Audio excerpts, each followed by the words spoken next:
नमस्कार, प्रखर राजपूत को देख रहे हैं आप। आज तारीख 30 नवंबर साल 2025 और इजराइल, फिलिस्तीन, लेबनान समेत पूरी दुनिया की खबरों के साथ एक बार फिर से आपके सामने हाजिर हुआ हूं।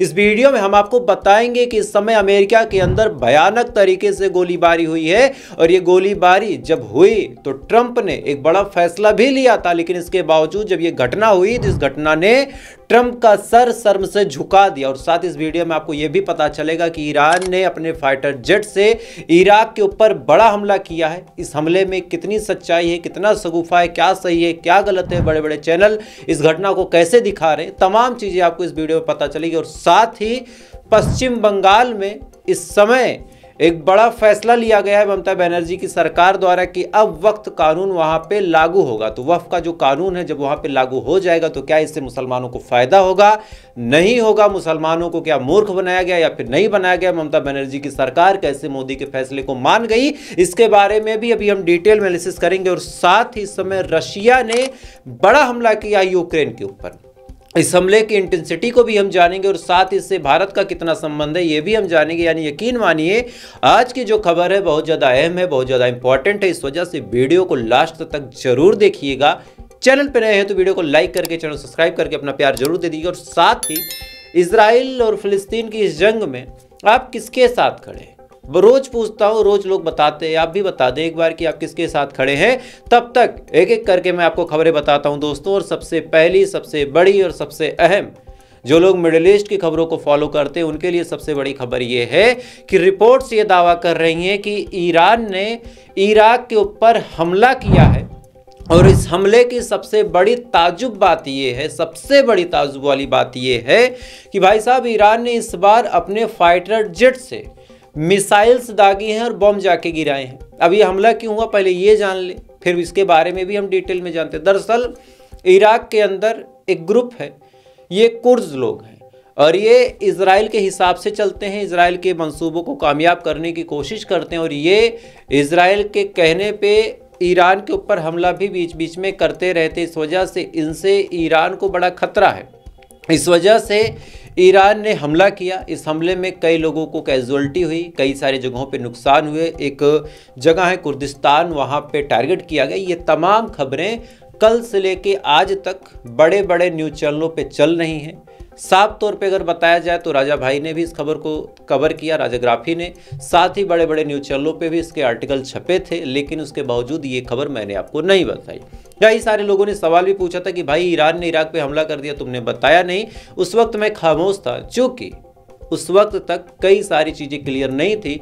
और पत्रकारिता का एक नियम होता है कि किसी भी खुफिया जानकारी पे, किसी भी ऐसे छोटे मोटे इनपुट पे अगर आप खबर बनाते हैं तो बाद में आप गलत साबित हो जाते हैं। और सेम यहाँ भी ऐसा ही हुआ। दरअसल इस समय बड़ी अपडेट इस मामले में निकल के सामने आ रही है कि जब ये मामला जोर शोर से उठाया गया और आसपास के लोकल न्यूज़ चैनलों ने उठाया तो फाइनली ईरान की आर्मी ने, IRGC के कमांडर ने बाकायदा स्टेटमेंट जारी करते हुए कहा कि भैया हमने इराक पे कोई हमला नहीं किया है, वो जो ब्लास्ट हुआ था वो एक पाइपलाइन का ब्लास्ट था, उससे हमारा कोई लेना देना नहीं है, फालतू में हमको बदनाम ना करो, हमने इराक की टेरिटरी में कोई हमला नहीं किया।